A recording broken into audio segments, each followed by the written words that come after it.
Hello दोस्तों, आप सभी का हमारे YouTube channel history with Idris Khan में आप सभी का स्वागत है। तो दोस्तों, जैसे कि आप सभी को पता है, हमारे यूट्यूब चैनल पर हिस्ट्री के जो इम्पोर्टेंट टॉपिक होते हैं, जिनको समझने में काफ़ी ज़्यादा दिक्कतों का सामना हम सभी को करना पड़ता है, तो उन्हीं सभी दो टॉपिकों को ध्यान में रखते हुए, जिनमें कन्फ्यूजन होता है, जिनमें बार बार क्वेश्चन आते हैं और उनको समझने में काफ़ी ज़्यादा दिक्कतों का सामना करना पड़ता है, जिसकी वजह से वो क्वेश्चन हमारे गलत हो जाते हैं। तो उन्हीं सभी टॉपिकों को हम हमारे यूट्यूब चैनल के माध्यम से डिस्कस करते हैं और उनको हम आसान भाषा में समझने की कोशिश करते हैं। कई सारे टॉपिकों को हम ट्रिक के माध्यम से भी हम समझने की कोशिश करते हैं, जिसके कई सारे वीडियो हमारे यूट्यूब चैनल पर डले हुए हैं, जिनको हमने ट्रिक के माध्यम से समझने की कोशिश की है। जो टॉपिक जो है एग्ज़ाम में पूछे जाते हैं, उन्हीं टॉपिकों को हम लेकर हमारे यूट्यूब चैनल पर लेकर आया जाता है। इसी के क्रम में कई सारे दोस्तों को जो है पाषाण काल के अंदर काफ़ी ज़्यादा दिक्कतों का सामना करना पड़ रहा था।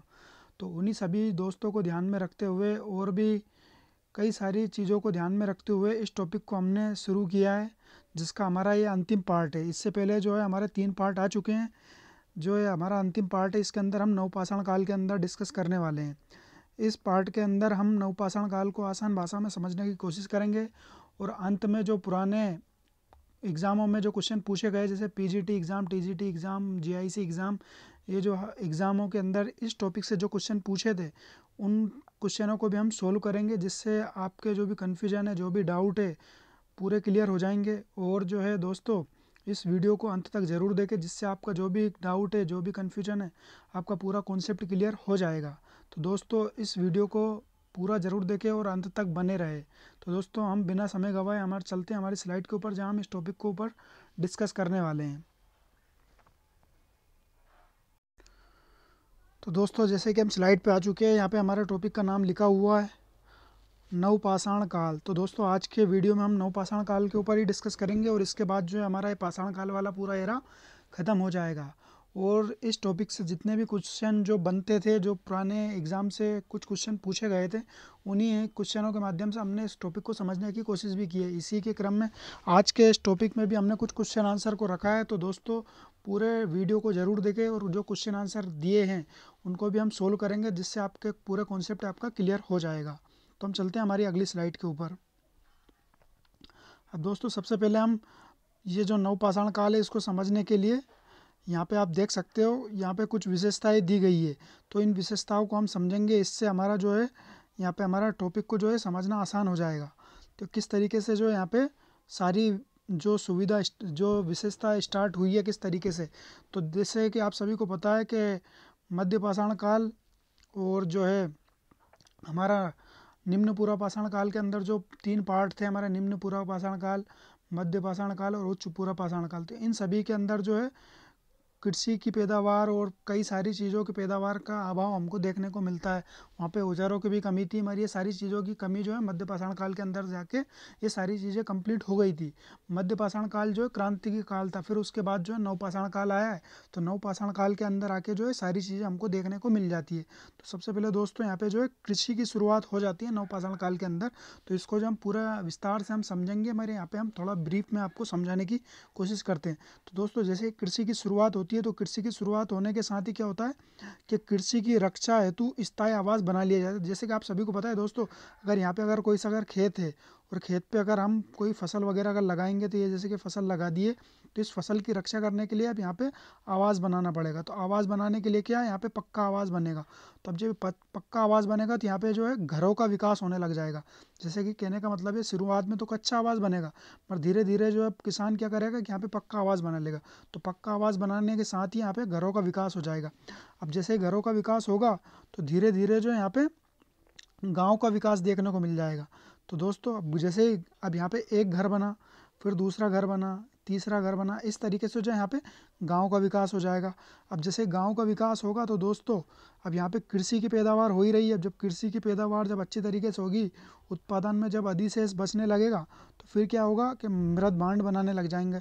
तो मृद भांड का भी विकास देखने को आपको मिल जाएगा। मतलब कृषि के साथ ये सारी चीज़ें जुड़ी हुई है। ये चीज़ हम समझाने की कोशिश कर रहे हैं आपको कि एक कृषि के विकास के साथ जो है कितनी सारी चीज़ों का जो है विकास हमको देखने को मिलता है। अब जैसे आपने देखा कि मृद भांडों का विकास हुआ है, मृद भांडों के बाद ही जब ये कृषि को जो है यहाँ पे फसल वगैरह और ये कृषि करने के लिए जो है यहाँ पे पशु की ज़रूरत पड़ेगी, क्योंकि बैल वगैरह से हल चलवाएंगे तो यहाँ पे जो है पशुपालन भी देखने को मिल जाएगा। और जब ये फसल जब निकलेगी और ये फसल के साथ जब ये भूसा वगैरह निकलेगा तो ये जो है पालतू पशुओं भी, जैसे बकरी, बैल, भैंस वगैरह, ये सारी चीज़ों को पालने लग जाएंगे। तो यहाँ पे जो दोस्तों सबसे पहले जो है यहाँ पे कृषि होगी, तो कृषि के साथ जो है झोपड़ी वगैरह बनेगी। फिर झोपड़ी के साथ जो है घर का विकास होने लग जाएगा, और घर का विकास होगा तो गांव का विकास होने लग जाएगा।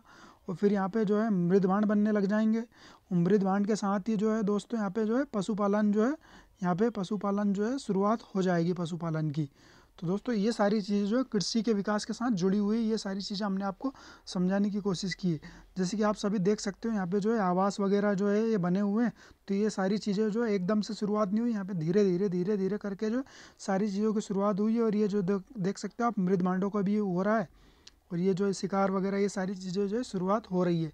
कृषि के साथ ये सारी चीज़ें जुड़ी हुई है। अब हम आगे चलते हैं, जो इस टॉपिक को हम थोड़ा अच्छे से समझने की कोशिश करेंगे।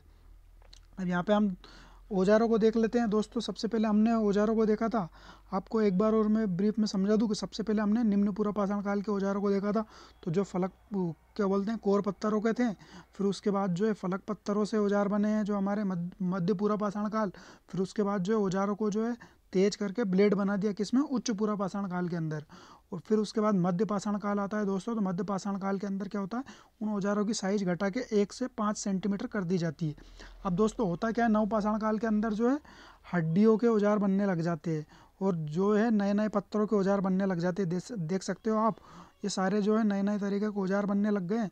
और दोस्तों इनको जो है पॉलिश कर दिया जाता है, मतलब यहाँ पे जो है पॉलिश वाले औजार आपको देखने को मिल रहे हैं। मतलब हर काल के अंदर जो है औजारों के अंदर परिवर्तन देखने को मिला है। उसी के संबंध में जो है नवपाषाण काल के अंदर भी आपको औजारों के अंदर परिवर्तन देखने को मिल रहा है। तो यहाँ पे क्या होता है दोस्तों, नवपाषाण काल के अंदर औजारों को जो है चिकना भी कर दिया जाता है और उनको जो है पॉलिश कर दिया जाता है। और औजार जो है हड्डियों के भी बनने लग जाते हैं, यहाँ पे हड्डियों के भी औजार आपको देखने को मिल जाते हैं। तो दोस्तों ये सारी चीज़ें जो है आपको नवपाषाण काल के अंदर देखने को मिल जाती है। तो ये सारी चीज़ें जो है आपको आप मुझे लगता है समझ में आ गई होगी। औजार वाली जो पूरी जो आपकी मिस्ट्री थी वो मैंने जो है आपको बहुत ही आसान भाषा में आपको समझाने की कोशिश की है। अब हम आगे चलते हैं। अब यहाँ पे जो है साइट्स दी गई, जैसे कि यहाँ पे बुर्ज होम है हमारा कश्मीर में, मेहरगढ़ है, चिरांद है बिहार वाला एरिया, कोल्डी हवा, मेहगढ़ा, भीमबेटका, तो ये यही सही आपका। उसके बाद ब्रह्मगिरी, पेयमपल्ली, ये सारी चीज़ें हैं। तो हल्लूर, तो ये सारी साइट जो हैं आपको पूरे भारत के अंदर देखने को मिल जाएगी। कहने का मतलब ये है कि जब हमारा पूरा पाषाण काल स्टार्ट हुआ तो तब जब ये है नदी घाटियों के अंदर ही थी। फिर उसके बाद हमारा मध्य पाषाण काल आया तो मैदानी भागों में देखने को मिला। फिर जब नव पाषाण काल आया तो ये पूरे भारत के अंदर जो है उत्तर से लेके दक्षिण तक, पूरब से लेके पश्चिम तक सारे एरिया में आपको ये जो है नवपाषाण कालीन स्थल जो है आपको देखने को मिल जाते हैं। तो इस तरीके से जो है पूरे जो है जैसे कि अब यहाँ पे ये दिख रहा है आपको, तो ये आसाम वगैरह ये सारी चीज़ें सब जगह पे जो हमारे नवपाषाणिक स्थल जो है फैल जाते हैं। इसके बाद हम आगे चलते हैं, इसका जो परिचय जो सामान्य परिचय के बारे में हम चर्चा करेंगे। नवपाषाण शब्द को जो है सर्वप्रथम प्रयोग किसने किया है, जॉन लुब्बाक ने किया है। और इसने कौन सी पुस्तक में किया, अपनी एक पुस्तक है इसकी प्री हिस्टोरिक टाइम के अंदर जो है इसने सबसे पहले जो है नवपाषाण शब्द का जो है उल्लेख किया है। इससे पहले जो है नवपाषाण के बारे में कोई चर्चा नहीं की गई थी, मगर जो है जॉन लुब्बाक महोदय ने आके जो है प्री हिस्टोरिक टाइम के अंदर जो है अपनी पुस्तक के अंदर नवपाषाण शब्द का जो है इन्होंने प्रयोग किया है। और गोल्डन चाइल्ड ने जो है इस काल को नवपाषाण क्रांति, दोस्तों तो ये बिल्कुल सही बात है, क्योंकि क्रांति के अंदर आप सभी देखते हो कि आमूलचूल परिवर्तन हो जाता है। कहने का मतलब है अगर कोई सी व्यवस्था अगर यहाँ पे चल रही है तो जब क्रांति होती है तो ये पूरी व्यवस्था जो पलट दी जाती है। कहने का मतलब ये कि मध्य पाषाण काल से पहले का जो हम काल उठा के देखते हैं, हमारा निम्न पूरा पाषाण काल, मध्य पूरा पाषाण काल या उच्च पूरा पाषाण काल, यहाँ तक कि मध्य पाषाण काल तक जो है ये सारी चीज़ें देखने को नहीं मिलती। मगर उच्च पूरा पाषाण काल के अंदर जो है पूरी आधुनिक व्यवस्था जो है सारी चीज़ें देखने को मिल जाती। यहाँ पे घर वगैरह है, आग का भरपूर प्रयोग हो जाता है, कृषि की शुरुआत हो जाती है, पशुपालन व्यापक रूप में स्टार्ट हो जाता है, संस्कृति का विकास हो जाता है। तो ये सारी चीज़ें जब स्टार्ट होती है तो उसको क्रांति बोला जाता है। तो नवपाषाण काल के अंदर जो है सारी क्रांति देखने को मिलती है। तो ये किसने बोला है? गार्डन चाइल्ड महोदय ने जो है नवपाषाण क्रांति बोला है, और जॉन लुबाक महोदय ने जो है नवपाषाण शब्द का प्रयोग किया है। इस तरीके से दोस्तों आपको कन्फ्यूज़ नहीं होना है। इसके बाद हम आगे चलते हैं। विश्व के संदर्भ में नवपाषाण काल की शुरुआत जो है 9000 ईस्वी पूर्व से स्टार्ट हो गई थी, मगर भारत के अंदर जो है इसकी शुरुआत 4000 ईस्वी पूर्व से हुई। तो कहने का मतलब ये विश्व में जो है ये सारी शुरुआत पहले ही हो चुकी थी, मगर भारत के अंदर जो है 5000 साल बाद मतलब 4000 ईस्वी पूर्व से मानी जाती है। तो इस तरीके से नवपाषाण काल की शुरुआत जो है 4000 से लेकर 1000 ईस्वी पूर्व तक मानी जाती है। तो इस तरीके से आपको ये वाली बात जो है समझ में आ गई होगी। और इसका जो सबसे पहले खोज किसने की है? 1842 के अंदर कर्नाटक के लिंगसुगूर से जो नवपाषाण उपकरण को खोजा गया। और ये किसने खोजा है? श्री M.H. कृष्णा ने। दोस्तों इसका जो साउथ नाम है तो आपको समझ में आ ही जाएगा। लिंगसुगूर जो है आंध्र प्रदेश के अंदर स्थित है। तो यहाँ से जो है 1842 के अंदर जो है नवपाषाण स्थल जो उपकरण है वो खोजा है। कहाँ से खोजा है? लिंगसुगूर से खोजा है। और कब खोजा है? 1842 के अंदर। तो दोस्तों यहाँ से अगर क्वेश्चन बने तो आपको आराम से अब ये समझ में आ जाएगा। श्री M.H. कृष्णा ने जो है यहाँ पे से औजार खोजा है। भारत में प्राप्त प्रथम उपकरण जो है नवपाषाण युग का है। तो दोस्तों इसको समझने के लिए आपको मैं बता दूं, जैसे कि अब ये स्थल है कोई सा, तो जब यहाँ से शुरुआत अगर हम करेंगे खुदाई की तो सबसे पहले ये वाली साइड खुदेगी, फिर ये वाली साइड खुदेगी, फिर ये वाली साइड खुदेगी। तो जो सबसे ऊपर वाला जो औजार हमको मिलेगा तो ये दोस्तों आप समझ सकते हो कि नवपाषाण काल का मिलेगा, फिर उसके बाद मध्य पाषाण काल का मिलेगा, फिर उसके बाद निम्न पूरा पाषाण काल का मिलेगा। तो इस तरीके से जो पूरा पाषाण नवपाषाण काल का ही औजार सबसे पहले हमको मिलता है, फिर उसके बाद ही बाकी के काल के हमको औजार मिलते हैं। तो 1842 के अंदर जो नवपाषाण काल का औजार मिला है और प्रथम उपकरण नवपाषाण काल का है। इस तरीके से आपको समझ में आ गया हो। 1860 के अंदर ला मैसूरियो ने जो इलाहाबाद की टोंस नदी घाटी है वहाँ से नवपाषाण काल के उपकरण को प्राप्त किया। तो दोस्तों ये जब उपकरण जब प्राप्त होता है तो इसके बाद जो है यहाँ पे पूरा क्लियर हो जाता है कि यहाँ पे जो है नवपाषाण काल नाम का भी एक संस्कृति जो है यहाँ से निकल चुकी है। तो उसके बारे में जो काफ़ी ज़्यादा रिसर्च स्टार्ट हो जाती है। तो 1860 के बाद जो है काफ़ी ज़्यादा उत्खनन होने लग जाते हैं। तो दोस्तों आप ये समझ सकते हो ला मैसूरियो ने जो है इलाहाबाद टोंस नदी घाटी के अंदर जो है इन्होंने नवपाषाण उपकरणों को प्राप्त किया था। और 1842 के अंदर किसने किया था? श्री M.H. कृष्णा ने। तो ये अगर क्वेश्चन पूछे आपसे कि इलाहाबाद की टोंस नदी घाटी में जो नवपाषाण उपकरण किसने प्राप्त किया था? ला मैसूरियो ने किया था। इसके बाद हम आगे चलते हैं। अब प्रमुख क्षेत्र के बारे में चर्चा कर लेते हैं दोस्तों, क्योंकि नवपाषाण काल के अंदर जो है प्रमुख जो क्षेत्र से ही अक्सर क्वेश्चन पूछे जाते हैं। और हमने हमारे जो है इस स्लाइड के अंदर उन्हीं सभी साइट्स को रखा है जिनसे कई बार क्वेश्चन पूछा जाता है और जो इम्पोर्टेंट साइट्स हैं तो उन्हीं के बारे में हम चर्चा करेंगे दोस्तों। तो सबसे पहले हम चर्चा कर लेते हैं मेहरगढ़ की। तो दोस्तों ये बहुत ही ज़्यादा इंपॉर्टेंट साइट है, आप समझ सकते हो, क्योंकि मेहरगढ़ से ही हर बार क्वेश्चन पूछा जाता है। अगर नवपाषाण काल के अंदर अगर सबसे ज़्यादा क्वेश्चन पूछा जाता है तो मेहरगढ़ से पूछा जाता है, उसके बाद बुर्ज होम वगैरह इन सब चीज़ों से पूछा जाता है। तो सबसे पहले मेहरगढ़ के बारे में हम चर्चा कर ले। तो मेहरगढ़ जो है बलूचिस्तान प्रांत, तो ये जो पाकिस्तान का जो एरिया है, जैसे कि ये वाला एरिया जो होता है इस वाले एरिया में मेहरगढ़ मिलता है। तो बलूचिस्तान प्रांत के जो कच्ची का मैदान है में बहने वाली बेलन नदी के तट पर स्थित है। तो दोस्तों ये जो बेलन नदी घाटी जो है उसके तट पर स्थित है कौन सा स्थल? जो है मेहरगढ़। और इस मैदान को जो है रोटी की टोकरी कहा जाता है, मतलब यहाँ पे गेहूं की पैदावार बहुत ज़्यादा होती है दोस्तों, तो इसलिए इसको जो है रोटी का मैदान कहा जाता है। कच्ची के मैदान को जो है रोटी का मैदान कहा जाता है, मतलब रोटी की टोकरी कहा जाता है। इस तरीके से आपको याद रखना है। और इसकी खोज जो किसने की थी? 1975 के अंदर फ्रांसोए जोरीज ने जो है इसकी खोज की थी। अब इसके अंदर क्या क्या यहाँ पे जो विशेषता है ये सारी चीज़ें हम देख लेते हैं, यहाँ से क्या क्या साक्ष्य मिला है। तो नवपाषाण काल एवं हड़प्पा काल सभ्यता दोनों संस्कृतियों का जो है स्थल माना जाता है। मतलब मेहरगढ़ जो है इसको नवपाषाण काल का भी स्थल माना जाता है और हड़प्पा सभ्यता का भी स्थल माना जाता है। कहने का मतलब पहले नवपाषाण काल का आएगा फिर हड़प्पा सभ्यता का आएगा। फिर दूसरी चीज़ क्या है? इस उपमहाद्वीप में प्राचीनता और नवपाषाणिक बस्ती। कहने का मतलब है नवपाषाण काल की अगर बस्ती की अगर हम चर्चा करें तो अगर सारे स्थलों में अगर मिला लिया जाए तो नवपाषाण काल के अंदर जो है सबसे प्राचीन बस्ती मेहरगढ़ की है। इस तरीके से आपको याद रखना है। और यहाँ से कृषि तथा पशुपालन के साक्ष्य मिलते हैं। तो दोस्तों कृषि और पशुपालन के साक्ष्य जो है नवपाषाण काल के अंदर कहाँ से मिलते हैं? मेहरगढ़ से मिलते हैं। अगर आपसे मध्यपाषाण काल का अगर पूछे तो वहाँ आपको मैंने बताया था कि बागोर और जो है हमारा एक और लोटेश्वर और एक और हमारा जो मध्य प्रदेश के अंदर था, 3 स्थलों के बारे में हमने चर्चा की थी। और अगर आपसे मेहरगढ़ अगर पूछे तो मेहरगढ़ कौन सा है? नवपाषाणी स्थल जो है यहाँ से हमने पूछा था। यहाँ से जो है क्वेश्चन अगर पूछे आपसे कि नवपाषाणी स्थल जो है मेहरगढ़ से किस किस के साक्ष्य मिलते हैं, तो कृषि के भी साक्ष्य मिलते हैं और पशुपालन के भी साक्ष्य यहाँ से मिलते हैं। इस तरीके से अब आगे देखते हैं हम। भारतीय उपमहाद्वीप में हाशिए के प्रयोग, जो हसिया होता है, जैसे कि ये इस टाइप का हसिया होता है दोस्तों, ये काटने का, तो इसका प्रयोग जो है सबसे पहले हमें जो है मेहरगढ़ से देखने को मिलता है। इसके बाद कुम्हार के चाक, जो मिट्टी के बर्तन, जैसे कि अब ये चाक है, चाक के ऊपर जो मिट्टी के बर्तन, तो मिट्टी बर्तन जो है हमको चौपानी मांडू से हमको देखने को मिल जाते हैं, जैसे कि मध्यपाषाण काल से। मगर वहाँ के जो बर्तन थे वो चाक का प्रयोग नहीं होता है। मगर मेहरगढ़ के अंदर जो है नवपाषाण कालीन स्थल जो है यहाँ से जो है चाक का प्रयोग देखने को मिल जाता है। इसके बाद दोस्तों यहाँ से जो है भैंस पाले जाने का प्राचीनतम प्रमाण यहीं से मिलता है। कहने का मतलब है अगर आपसे पूछा कि भैंस पाले जाने का प्राचीनतम प्रमाण कहाँ से मिलता है, तो मेहरगढ़ से मिलता है। और कारीगर की कब्र और हड्डी से निर्मित सुई, तो दोस्तों आप समझ सकते हो कि कारीगर की कब्र तो मिलना ही है जब इतने सारे काम हो रहे हैं। यहाँ से कृषि हो रही है, पशुपालन हो रहा है, कुम्हार का जब चाक मिल रहा है, यहाँ से हंसियाँ मिल रहा है, तो ये सारी चीज़ें तो कारीगर ही करेगा। आप इससे कोरिलेट कर सकते हो। और जो है कारीगर की कब्र यहाँ से मिलेगी। तो दोस्तों ये सारी चीज़ें जो है मेहरगढ़ से आपको मिलती है। तो इस तरीके से मुझे लगता है आपका मेहरगढ़ वाला जो भी आपका कॉन्सेप्ट है वो क्लियर हो गया होगा। आपको किस तरीके से याद रखना है कि जब यहाँ पे खेती होगी तो यहाँ पे पशुपालन भी होगा, और पशुपालन होगा तो यहाँ पे जो है बर्तनों के लिए चाक की ज़रूरत, चाक वाले जो है मृद भांड की ज़रूरत पड़ेगी। अब मृद भांड की ज़रूरत पड़ेगी, और जब पशुपालन होगा तो भैंस भी पाली जाएगी। इसके बाद जब ये सारी चीज़ें होगी तो जब ये करने वाला इंसान होगा वो कारीगर होगा, और कारीगर जब मरेगा तो उसकी कब्र भी मिलेगी आपको। तो इस तरीके से ये सारी चीज़ें आपको समझना है यहाँ पे। तो दोस्तों मुझे लगता है ये सारी चीज़ें आपकी बिल्कुल क्लियर हो गई होगी। इसके बाद हम आगे चलते हैं अगले स्लाइड पे।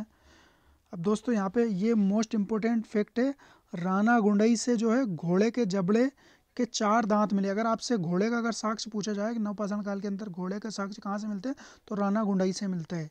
इस तरीके से आपको याद रखना है। अब इसके बाद हमारी जो मोस्ट इम्पोर्टेंट साइट है दोस्तों, बुर्ज होम है। तो बुर्ज होम से ये जो है वेरी वेरी इंपॉर्टेंट साइट है दोस्तों, आपको ये याद रखना है।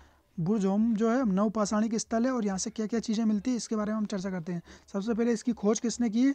इसकी डी टेरा पीटरसन ने 1935 के अंदर की थी। तो डी टेरा पीटरसन ने जो है 1935 के अंदर किसकी खोज की थी? बुर्ज होम की थी। तो दोस्तों बुर्ज होम की जो है 1935 के अंदर खोज हुई, और ये जो है कश्मीर में खोजा गया प्रथम नवपाषाणिक स्थल। कहने का मतलब है अगर कश्मीर में अगर कोई से अगर स्थलों की खोज हुई है तो सबसे पहली खोज जो है बुर्ज होम की हुई है। और यहाँ से क्या क्या साक्ष्य मिले इसके ऊपर हम चर्चा करते हैं दोस्तों। तो यहाँ से जो मालिक के साथ कुत्ता दफनाने का साक्ष्य मिला, तो ये मोस्ट इंपोर्टेंट साइड है। जैसे कि दोस्तों अगर ये कब्र है तो इस कब्र में एक तो मालिक को दफनाया जाता है और साथ में कुत्ते को भी दफनाया जाता है, तो इसके साक्ष्य यहाँ पे मिलते हैं। इसके अंदर जो है दोस्तों जब ये दफनाया जा रहा है, जो यहाँ पे कंकाल मिला है उसको गेरुआ रंग से लोपित, मतलब गेरुआ रंग का लेप लगाया है दोस्तों उसके ऊपर, इसके ऊपर एक लेप लगाया है। उसको लेप लगाने के बाद फिर उस कंकाल को दफनाया गया। तो दोस्तों इसको आपको इस तरीके से समझना है कि जैसे कश्मीर के अंदर अगर बहुत ज़्यादा ठंड लगती है तो ठंड लगने से बचने के लिए वहाँ पे बॉडियों के ऊपर लेप लगा दिया जाता है, जिससे ये ठंड से इसका बॉडी ख़राब ना हो। इस तरीके से आपको कोरिलेट करना है दोस्तों। तो गेरुआ रंग का लेप लगा के जो है मानव को दफनाया जाता है वहाँ से। और जो है स्तंभ गर्त, तो कहने का मतलब स्तंभ गर्त क्या होता है दोस्तों, जैसे कि ये ज़मीन है पूरी, इस तरीके से समझाता हूँ दोस्तों आपको। ये पूरी ज़मीन है, तो इस ज़मीन के अंदर दोस्तों क्या होता है, स्तंभ गर्त। इस तरीके से स्तंभ जो है गर्त बना दिया जाता है, और इसके अंदर एक स्तंभ लगाया जाता है जिसके ऊपर से यूँ ढक दिया जाता है, और इसके अंदर ही रहते हैं सारे लोग। जो है कश्मीर के अंदर जब ठंड वगैरह पड़ती है, ज़्यादा अच्छे बर्फ़ वगैरह रहता है, तो पूरे लोग जो है अपने गर्त के अंदर, मतलब गड्ढे के अंदर चले जाते हैं और यहीं पे रहते हैं। और एक ये जो है डंडा लगा दिया जाता है ऊपर से, और वहाँ पे ऊपर से ढक दिया जाता है। तो इस तरीके से जो स्तंभ गर्त बना रहता है। इसके बाद हम देखते हैं पत्थर की 2 शिलाओं पर एक महिला द्वारा धनुष बाण और हिरण का शिकार का जो है चित्र मिला हुआ है। जैसे कि एक पत्थर का जो है एक शिला मिली है, इसके ऊपर जो है एक महिला है और धनुष बाण से हिरण का शिकार कर रही है। इस तरीके का जो है पूरा चित्र मिला है दोस्तों, ये आप समझ सकते हो। इसके बाद और क्या मिला है, मानव के जो है मस्तिष्क पर शल्य चिकित्सा। मानव के मस्तिष्क मतलब ये मानव की एक खोपड़ी मिली है पूरी, इसके ऊपर जो है शल्य चिकित्सा की गई है। तो दोस्तों आप समझ सकते हो कि यहाँ पे जो है बहुत ज़्यादा दिमाग वाले लोग थे, तो उन्होंने जब दिमाग इतना ज़्यादा चला है तो उनकी जो है शल्य चिकित्सा करना पड़ी। इस तरीके से आपको याद रखना है बुर्जोम में क्या क्या मिला है, ये आपने समझ लिया होगा। इसके बाद हम आगे चलते हैं गुफ कराल। तो गुफ कराल से क्या क्या साक्ष्य मिले ये आप समझ सकते हो। यहाँ से तांबे की हेयर पिन मिली है। तो तांबे की हेयर पिन कहाँ से मिली है दोस्तों, आपसे अगर पूछे, अगर हड़प्पा सभ्यता के संदर्भ में अगर पूछे तो चंद हुदलों से जो है हेयर पिन के साक्ष्य मिलते हैं दोस्तों। तो इस तरीके से आपको याद रखना है। गुफ कराल से भी वही हेयर पिन मिली है जो है तांबे की है। हेयर पिन क्या होता है, बालों में लगाने की एक पिन होती है, उस वो जो है पिन यहाँ से गुफ कराल से मिली है। और यहाँ से जो कक्षीय आवास गड्ढों में जो है कक्षीय आवासी गड्ढे मिले। कहने का मतलब है यहाँ से जो गड्ढे जो मिले हैं वो कक्ष की तरह बने हुए हैं। कहने का मतलब जैसे कि ये कक्ष बना लिया है यहाँ से, और यहाँ गेट है। इस तरीके से जो है ज़मीन के नीचे जो गड्ढा है वो कक्ष की मतलब कमरे, अलग अलग कमरों की तरह बनाया गया है। इसके बाद जो है हड्डी की सुई मिली है। तो दोस्तों जो है यहाँ पे कपड़े वपड़े बुनने के लिए जो इन्होंने सुई बनाए। अब यहाँ पे जब आप समझ सकते हो कि कश्मीर के अंदर जो है बहुत ज़्यादा ठंड पड़ती है, तो वहाँ पे स्वेटर वगैरह की ज़रूरत पड़ी हुई इन लोगों को। तो स्वेटर बनाने के लिए जो है इन्होंने सुई का भी आविष्कार कर लिया था। तो सुई जो है हड्डी की बनाई, क्योंकि उस टाइम पर तो ये सारी चीज़ें धातु वगैरह इनको पता नहीं था। तो जो चीज़ें उनको मिली उसी चीज़ से इन्होंने हड्डी की सुई बना के स्वेटर बना के पहनने लग गए। से होता है कि लोग वस्त्र सिलाई का कार्य करते हैं। तो वही समझ सकते हो आपके कपड़े वपड़े बनाने लग गए थे सुई बनाने के बाद। तो कपड़े की ज़रूरत क्यों पड़ती है, कि कपड़े की ज़रूरत इसलिए पड़ी क्योंकि यहाँ पे बहुत ज़्यादा ठंड थी। मिट्टी की बनी चूड़ियाँ, तो मिट्टी की चूड़ियाँ पहनने लग गए ये लोग। अस्थि भेदक उपकरण, तो अस्थि भेदक उपकरण वही शल्य चिकित्सा के लिए अस्थि भेदक जो हड्डियों के अंदर गड्ढा कर दे या उसको जो है भेदने के लिए जो उपकरण थे। व्यापक अग्निकांड की जानकारी, तो दोस्तों व्यापक अग्निकांड की जानकारी क्यों मिलेगी यहाँ पे, जैसे कि अब यहाँ पे गर्त आवास बनाए, गर्त आवास खाना वाना बनाने के लिए या गर्म हाथ पैर गर्म करने के लिए जो है यहाँ पे आग लगाएंगे। तो अब आग लगाने के लिए दोस्तों जब ये आग ज़्यादा लगेगी और ये बिल्कुल गड्ढे के अंदर आग लगाएंगे तो ये जो है यहाँ पे अग्निकांड हो जाएगा। आप समझ सकते हो जब एक जगह में अगर आग लगाएंगे तो यहाँ पे अग्नि के कांड होने के जो है बहुत ज़्यादा जो है चांसेस होते हैं। तो दोस्तों आप समझ सकते हो कश्मीर के अंदर जब ठंड पड़ रही है तो वो लोग जो आग लगाएंगे, अब आग लगाएंगे तो इतनी ज़्यादा आग लगा लेंगे तो अग्निकांड हो जाएगा। इस तरीके से आप कोरिलेट कर सकते हो। तो दोस्तों हिस्ट्री को जो है सबसे अच्छा बेहतरीन तरीका यही है कि उसको कोरिलेट करके पढ़ो। इसको रटोगे तो आपको कभी समझ में नहीं आएगा, इसको बस समझना है आपने आसान तरीके से, और इसको कोरिलेट करना है। तो बस इस तरीके से अगर आप समझोगे तो पूरी हिस्ट्री आपको बहुत ज़्यादा आसान लगेगी। इसी तरीके से सभी लोगों ने जो है, जैसे कि अब मेरा भी एग्जाम्पल दूँ तो मैंने वैसे कोरिलेट कर करके ये सारी चीज़ों को याद किया है। इसके बाद हम आगे चलते हैं दोस्तों, कोल्डी हवा। ये मोस्ट इंपॉर्टेंट साइट है दोस्तों। ये इसकी खोज जो वी.डी. मिश्रा ने 1964 के अंदर की थी। तो ये उत्तर प्रदेश के अंदर स्थित है। इसका उत्खनन जो है जी.आर. शर्मा ने किया। तो दोस्तों इसकी खोज वी.डी. मिश्रा ने की है, पर इसका उत्खनन जो है जी.आर. शर्मा के निर्देशन में हुआ है। और यहाँ से जो धान की खेती किए जाने के प्रमाण मिले हैं।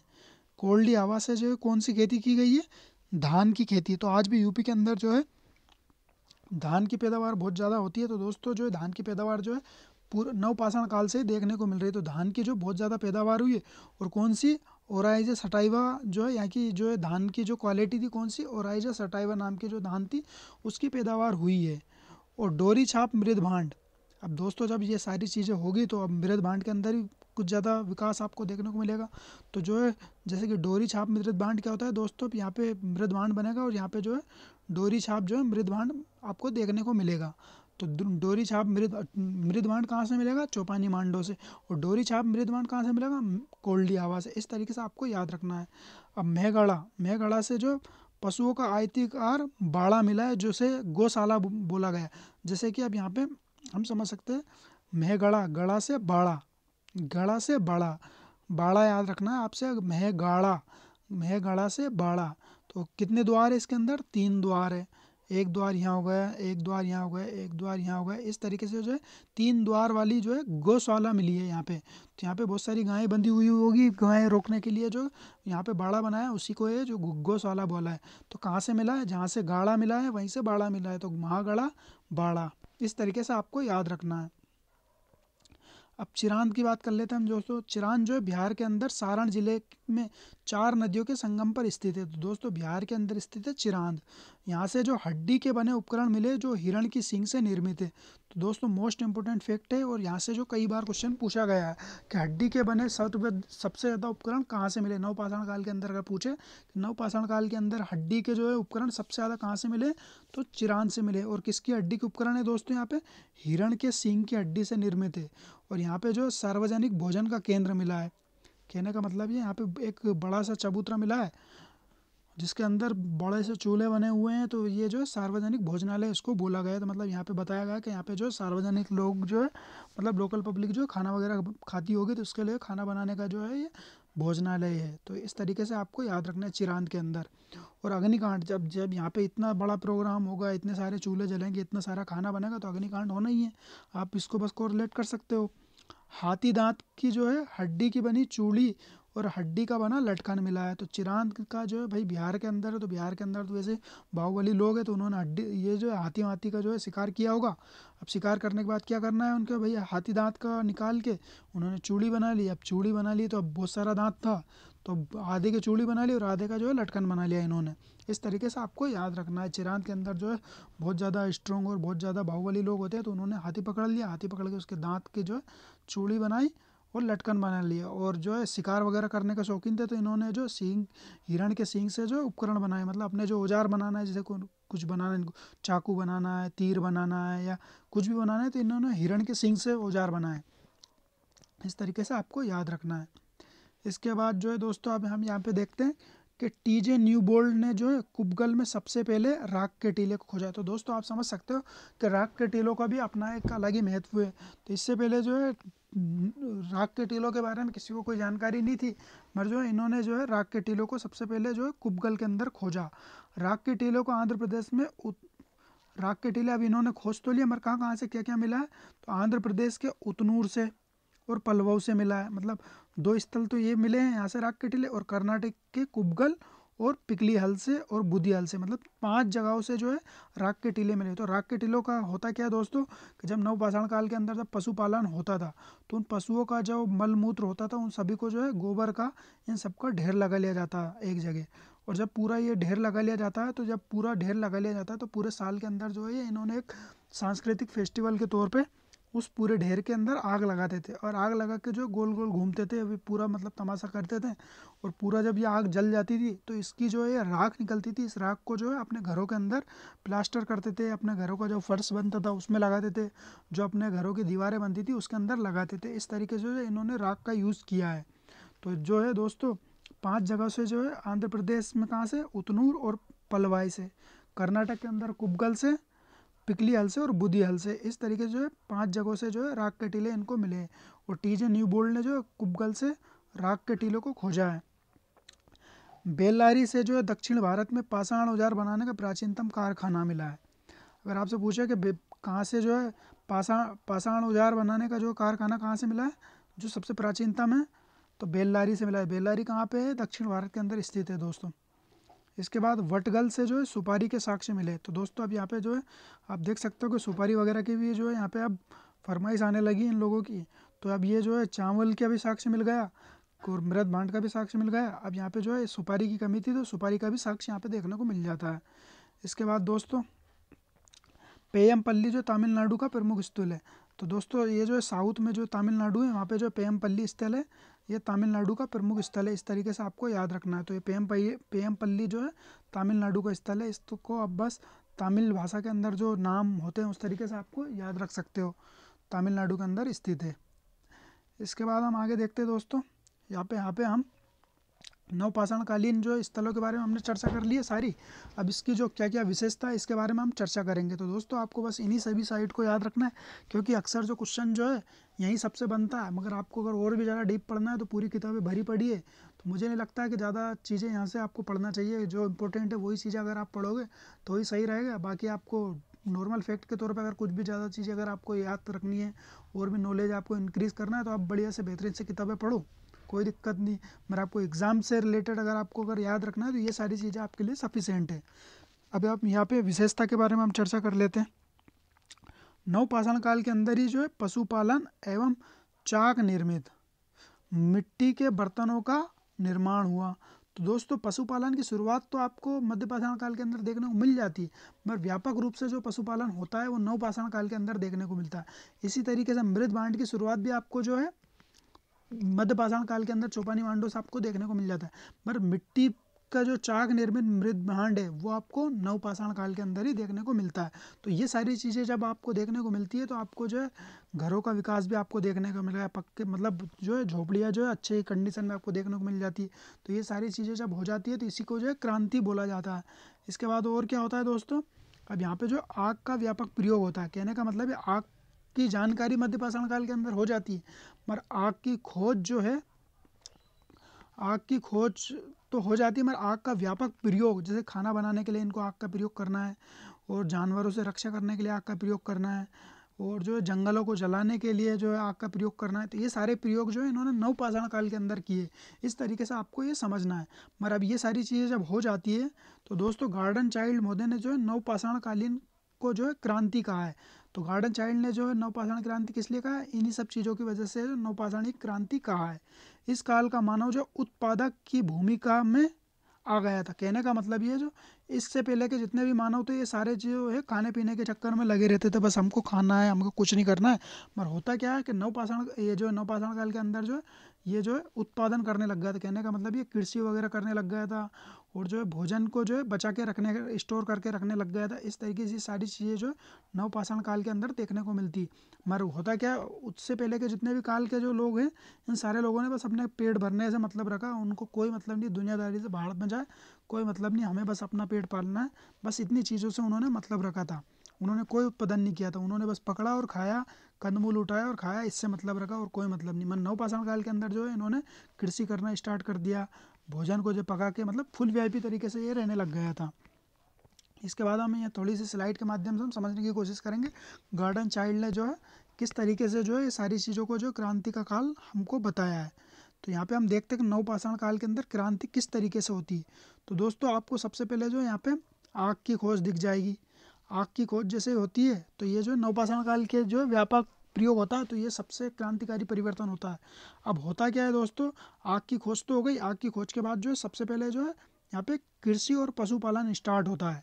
अब कृषि और पशुपालन जैसे ही स्टार्ट होगा तो कृषि और पशुपालन के साथ ही जो है मृद भांड चाहिए। अब इनको जो जैसे अब ये कृषि करेंगे या पशुपालन स्टार्ट करेंगे तो दूध वूध रखने के लिए इनको मृद भांड की ज़रूरत रखेगी।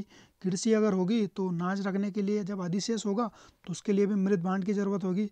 अब मृद भांड की जब ज़रूरत होगी और जब अधिशेष होगा तो दोस्तों होता क्या है, जब ये सारी चीज़ें जब हो जाती है, अधिशेष जब होता है तो दोस्तों क्या होता है, आर्थिक विकास हो जाता है।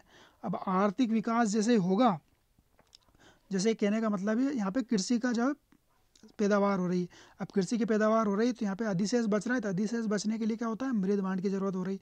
अब मृद भांड की ज़रूरत जैसे होगी तो यहाँ पे जो है लोगों के अंदर पैसों की भावना आ जाएगी, मतलब पैसे वाले बनने लग जाएंगे। और जब पैसे वाले बनने लग जाएंगे तो दोस्तों संपत्ति की अवधारणा हो जाएगी, मतलब एक घर है तो दो घर हो जाए, दो घर है तो तीन घर हो जाए, इस तरीके संपत्ति की अवधारणा हो जाएगी।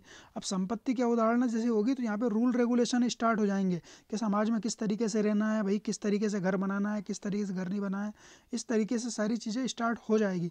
अब जब ये सारी चीज़ें स्टार्ट होगी तो स्थायी एवं कबीलाई जीवन स्टार्ट हो जाएगा। कहने का मतलब ये पहले तो क्या होता था कि जहाँ रह लिए वहाँ घर बना लिया और वहाँ से चले गए, फिर दूसरी जगह घर बना लिया, मगर ये सारी चीज़ें जो है अब ये ख़त्म होगी। अब यहाँ पे जब स्थायी जब अपना इन्वेस्टमेंट करेंगे ये लोग तो ये सारी चीज़ें अब जब ये स्थायी जो है जीवन जीने लग जाएगा, तो ये सारी चीज़ें आपको देखने को मिल जाती है।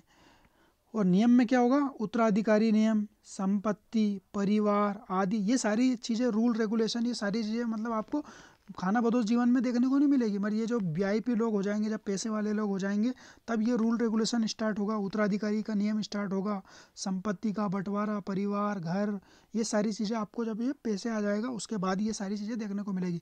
और आर्थिक विकास के साथ ही जो है सांस्कृतिक विकास भी हो जाएगा। कहने का मतलब ये लोग जो है चित्रकारी करने लग जाएंगे, मृद भांड बनाने लग जाएंगे, अच्छे कपड़े पहनने लग जाएंगे, अच्छा खाने लग जाएंगे, अच्छा पहनने लग जाएंगे, अच्छा रिलेटिव, अच्छा रिलेशन, ये सारी चीज़ें जो है धर्म वगैरह, ये सारी चीज़ें जो है आर्थिक विकास के साथ जुड़ी रहती है दोस्तों। इसके बाद होता क्या, शिल्प का विकास हो जाता है। शिल्प का विकास का मतलब जो है अच्छी क्वालिटी वाला जो है शिल्प जो है स्किल्स का विकास हो जाता है, कला का विकास हो जाता है। स्थायी जीवन आ जाता है, संस्कार और समाधान आ जाता है। तो ये सारी चीज़ें जो है, ये सारी चीज़ें जब क्रांतिकारी जब परिवर्तन आता है तो ये सारी चीज़ें आपको देखने को मिल जाती है।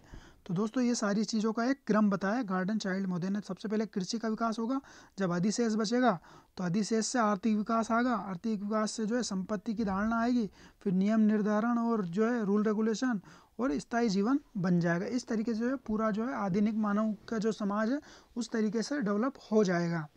इसके बाद दोस्तों हम आगे चलते हैं हमारे क्वेश्चन आंसर की तरफ, जब हम थोड़े से क्वेश्चन आंसर को डिस्कस करेंगे जिससे आपका जो भी कॉन्सेप्ट है, जो भी आपके कन्फ्यूजन है, पूरा क्लियर हो जाएगा।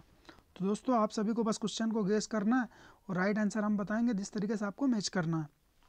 दोस्तों सबसे पहले हमारा पहला क्वेश्चन, बुर्ज होम किस संस्कृति का केंद्र है? तो बिल्कुल इजी क्वेश्चन है दोस्तों। अब इजी क्वेश्चन से शुरुआत करते हैं। तो पहला ऑप्शन है हमारा पूर्ण पाषाण युग, दूसरा है मध्य पाषाण युग, तीसरा है नवपाषाण युग, चौथा है उत्तर पाषाण युग। तो दोस्तों इसका तो बिल्कुल इजी आंसर है आपको, जैसे कि आप सभी को पता है हमने बुर्ज होम की अभी चर्चा की है। तो ये नवपाषाण युग की जो है यहाँ से जो है संस्कृति का जो है केंद्र है। तो बुर्ज होम से जो है गर्तावास मिला है, कुत्ता के साथ संविधान मिला है, उसके बाद जो है यहाँ पे गेरुआ रंग का जो लोपित मानव कंकाल मिला है। इस तरीके से सारी चीज़ें जो है बुर्ज होम से हमको मिलती है। और कश्मीर के अंदर जो खोजा गया है सबसे पहला जो है नवपाषाणिक स्थल बुर्ज होम ही है। ये सारी चीज़ें आपको याद रखनी है। इसके बाद हम देखते हैं दोस्तों, किस नवपाषाणिक स्थल से गर्त आवास के साक्ष्य मिले हैं? तो दोस्तों ये बिल्कुल बहुत ही बेहतरीन क्वेश्चन है, आपको इस तरीके से आपको याद रखना है। पहला ऑप्शन है बुर्ज होम, दूसरा है हमारा ब्रह्मगिरी, तीसरा है गुप्तकाल और चौथा है कोल्डियावा। तो हमारा ए ऑप्शन पे दे रखा है बुर्ज होम और ब्रह्मगिरी, दूसरे पे हमारा एक और तीन, दो और तीन ब्रह्मगिरी और गुप्तकाल, सी ऑप्शन पे हमारा बुर्ज होम और गुप्तकाल, और डी ऑप्शन पे हमारा बुर्ज होम, ब्रह्मगिरी और कोल्डियावा।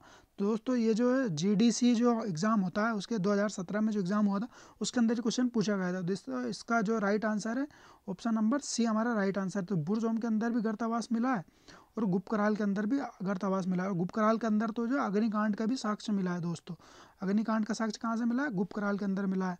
और जो है यहाँ पे कमरे वाले जो है गर्तावास मिले हैं आपको गुप्तकाल से।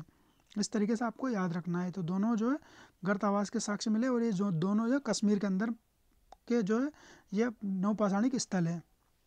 इसके बाद हम आगे चलते हैं दोस्तों, भारत में किस नवपाषाणिक स्थल से सबसे पहले सबसे पहले जो किस नवपाषाणिक स्थल को जो है सूचित किया गया, मतलब सबसे पहले किस स्थल को खोजा गया? तो दोस्तों इसका जो है राइट आंसर आपको बताना है। पीजीटी 2016 के अंदर ये क्वेश्चन पूछा गया था। तो पहला ऑप्शन है कोल्डियावा, दूसरा है चिरान, तीसरा है लिंगसुगुर और चौथा है गुप्तकाल। तो दोस्तों इसका राइट आंसर आपको बताना है कि इन चारों में से जो है राइट आंसर कौन सा है और इसकी खोज किसने की है। आपको खोज भी बताना है और इसकी जो है कौन से स्थल की खोज की है और किसने की है और कब की है। ये तीनों चीज़ों जो है दोस्तों आपको बताना है कमेंट्स बॉक्स के अंदर। तो कमेंट बॉक्स में जो है आपको जो है कमेंट ज़रूर करना है दोस्तों, क्योंकि कई सारे दोस्तों का देखते हैं बस वीडियो देख लेते हैं मगर जो है आंसर नहीं बताते। दोस्तों आपको आंसर ज़रूर बताना है जिससे आपका पता चले कि कौन कितना सीरियस है। इस तरीके से हमको भी एपिसोड मिलता है कि भाई इतने लोग जो है हमारे वीडियो को देख रहे हैं और इतने लोगों को हेल्प मिल रही, तो वो सारी चीज़ें हमको पता चले। तो आपको जो है इसका राइट आंसर बताना है, इसकी खोज किसने की वो भी बताना है और कब की है ये भी बताना है। इसके बाद हम आगे चलते हैं, किस नवपाषाणिक स्थल से बड़ी संख्या में हड्डी के औजार मिले? तो दोस्तों इसका भी राइट आंसर आपको देखते हैं हम कौन सा। पहला ऑप्शन है हमारा चिरान, छोटा है दूसरा है छोटा नागपुर, तीसरा है मास्की, चौथा है चुनार। तो पीजीटी 2009 के अंदर जो है क्वेश्चन पूछा गया था। दोस्तों इसका राइट आंसर बिल्कुल ईजी है, चिरान जो है बिहार के अंदर स्थित है। यहाँ पे जो है हड्डी के जो है औजार मिले हैं। तो किसकी हड्डी के औजार मिले हैं दोस्तों? हिरण की हड्डी के औजार मिले हैं। हिरण के जो सींग है, हिरण के सींग की जो है हड्डी के औजार मिले हैं। और यहाँ से जो है हाथी दांत का लटकन भी मिला है और हाथी दांत का जो है एक सुई भी मिली है। इस तरीके से आपको याद रखना है। और जो है अब यहाँ पे हमारा शायद लास्ट क्वेश्चन है, खाद्य उत्पादन परक संस्कृति किससे संबंधित है? कहने का मतलब है खाद्य उत्पादन, मतलब उत्पादन किस संस्कृति के अंदर खाद्य उत्पादन होने लगा था। तो बिल्कुल इजी क्वेश्चन है दोस्तों ये, मध्य पाषाण काल, नवपाषाण काल, निम्न पूर्व पाषाण काल, महाजनपद काल। तो पीजीटी 2003 के अंदर ये क्वेश्चन पूछा गया था दोस्तों। तो इसका राइट आंसर है नवपाषाण काल के अंदर जो ये सारी चीज़ें देखने को मिल जाती है, क्योंकि इससे पहले के जितने भी जो काल आए हमारे मध्य पाषाण काल या नव पूरा पाषाण काल, उसके अंदर जो है खाद्य उत्पादन की संस्कृति नहीं थी। सारे लोग जो है उपभोक्ता थे, उत्पादक नहीं थे। तो ये चीज़ आपको बिल्कुल आसान भाषा में हमने समझा दी है। तो दोस्तों इसी के साथ जो है हमारा वीडियो यहीं समाप्त होता है। अगर आपको हमारा वीडियो पसंद आए, अगर आपको इस वीडियो से कुछ सीखने को मिला है, अगर आपको जो है इस वीडियो से आपके कोई डाउट क्लियर हुए तो हमारे वीडियो को लाइक ज़रूर करें। और जो है दोस्तों कमेंट बॉक्स के अंदर कमेंट्स करके बताएं वीडियो कैसा लगा है, वीडियो के अंदर कोई कन्फ्यूजन है, कोई डाउट है, कोई अगर आपका गलती अगर आपको दिख रही है तो वो भी बताएं कि वीडियो के अंदर कैसा क्या रहा है। पूरी चीज़ आपको जो कमेंट बॉक्स के अंदर बताना है। इसके अलावा दोस्तों इसी तरह की आने वाली वीडियो को देखने के लिए हमारे चैनल को जो है सब्सक्राइब करें और बेल आइकन को ज़रूर प्रेस करें, जिससे आपको जो आने वाली वीडियो का जो है नोटिफिकेशन बहुत जल्दी प्राप्त हो जाए। इसके अलावा अगर आपको कोई और टॉपिक पे अगर कोई डाउट है, कोई कन्फ्यूजन है, जिसको आपको समझने में अगर प्रॉब्लम आ रही है तो कमेंट ज़रूर करें। जिसमें आपको प्रॉब्लम आ रही हो उसका कमेंट करके बताएं कि इसमें हमको प्रॉब्लम आ रही है, तो उसको जो है हम ईजी लैंग्वेज में समझने की कोशिश करेंगे और उसका वीडियो आपको अवेलेबल करवाएंगे। दोस्तों इसी तरह अगर आपको टेलीग्राम चैनल से अगर जुड़ना है तो इतिहास का किला नाम से आपको टेलीग्राम पे सर्च करना है, जिस पे हमारे पोल क्वेश्चन, क्यूज़ और पीडीएफ्स वगैरह बहुत सारी चीज़ें आपको मिल जाएंगी। तो दोस्तों इस वीडियो को हम यहीं समाप्त करते हैं। इस वीडियो को शेयर ज़रूर करें, लाइक करें और कमेंट ज़रूर करें, और जो भी क्वेश्चन हमने पूछा है उसका आंसर ज़रूर दें। तो दोस्तों थैंक यू, धन्यवाद।